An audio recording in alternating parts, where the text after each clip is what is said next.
आप सभी दर्शकों का श्री बालाजी ज्योतिष में बहुत बहुत स्वागत है।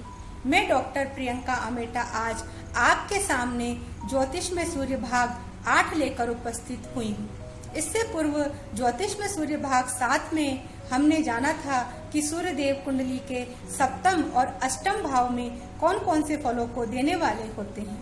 उसी क्रम में आज के इस वीडियो में हम सूर्य देव के नवम और दशम भाव में होने वाले फलों को जानेंगे। तो आइए जानते हैं। जातक की जन्म कुंडली का जो नवम भाव होता है वह धर्म का भाव कहा गया है। नवम से लेके जो द्वादश भाव हैं वे क्रमशः धर्म, अर्थ, काम और मोक्ष के भाव कहे गए हैं।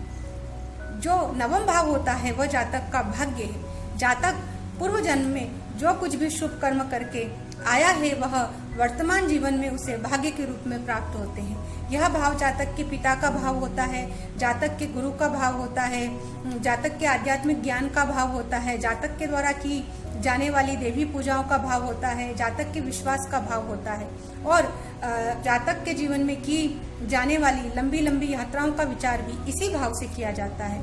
और जो पाश्चात्य ज्योतिष है उसमें पिता का विचार दशम भाव से किया जाता है, लेकिन जो हिंदू ज्योतिष है उसमें पिता का विचार नवम भाव से किया जाता है और दशम भाव से पिता की आर्थिक स्थिति का विचार किया जाता है। तो जातक की जन्म कुंडली में यदि नवम भाव में सूर्यदेव स्थित होते हैं तो ऐसा जो जातक होता है वो प्राचीन परंपराओं और मान्यताओं को मानने वाला होता है। ऐसा जातक किसी मंदिर का पुरोहित, पुजारी होता है, कर्म कांड करने वाला हो सकता है और यूनिवर्सिटी का प्रोफेसर हो सकता है।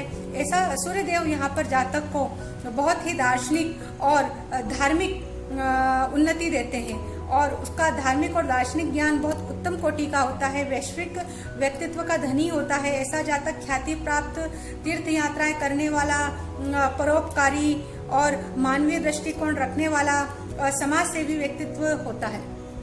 यह जो सूर्य यहाँ पर सूर्य देव होते हैं वो जातक के पिता की आयु को कुछ न्यून कर देते हैं। ऐसा कहा जाता है कि कारको भाव नाशो। सूर्य देव नवम भाव के कारक होते हैं और जब कोई कारक उसी अपने ही भाव में स्थित होता है, किसी भाव का कारक, तो वह उस भाव के फलों का नाश कर देता है। तो सूर्यदेव नवम भाव के कारक कहे गए हैं। यदि यह सूर्यदेव यहाँ पर मेष के और सिंह राशि के हो तो उस भाव के फलों में न्यूनता नहीं लाते हैं नवम भाव के फलों में। लेकिन यदि शत्रु क्षेत्री हो या फिर किसी अन्य राशि में बैठे हों तो निश्चित रूप से इस प्रकार के फल जातक को प्रदान करते हैं। और वेदनाथ जी ने तो नवमस्त सूर्य के विषय में सबसे बुरा फल यह कहा है कि ऐसा जातक अपने धर्म को छोड़कर दूसरों का धर्म स्वीकार कर लेता है। नवमस्त सूर्य के विषय में चमत्कार चिंतामणि में कहा गया है कि नवमस्त सूर्य वाले जातक के कर्मों के मूल में दंभ होता है, पाखंड होता है। ऐसा जातक पाखंडी होता है, समाज को, दूसरे लोगों को दिखाने के लिए धर्म के मार्ग पर चलने का नाटक करता है। लेकिन जो समाज के लोग होते हैं वे इसे सत्य मान लेते हैं। वे जातक की बहुत प्रशंसा करते हैं, जातक को सुकर्मी मानते हैं, जातक की बड़ाई करते हैं।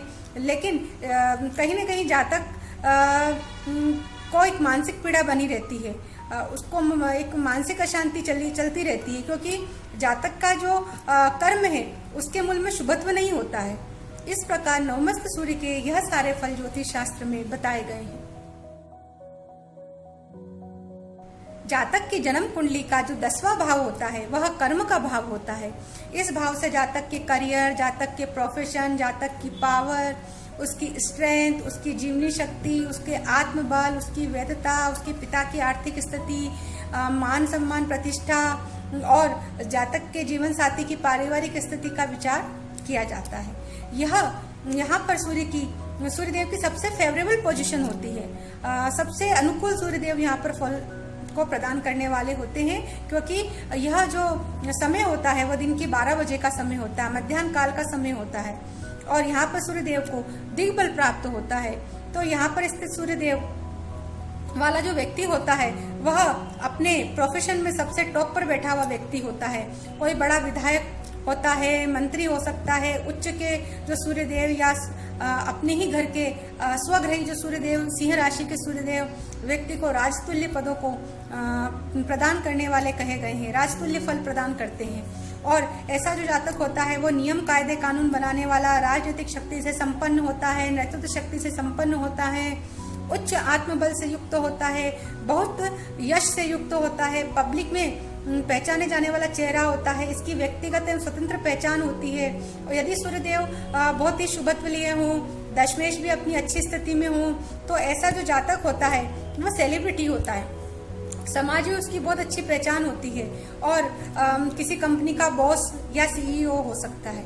यदि सूर्यदेव शत्रु क्षेत्रीय होते हैं तो जातक, और दशमेश भी यदि अपनी अच्छी पोजीशन में नहीं होते तो जातक की समाज में पहचान तो होती है लेकिन वो अच्छे रूप में नहीं होती है। सूर्यदेव यदि नीच के होते हैं तो भी उत्तम राजयोग प्रदान करने वाले यहाँ पर कहे गए हैं।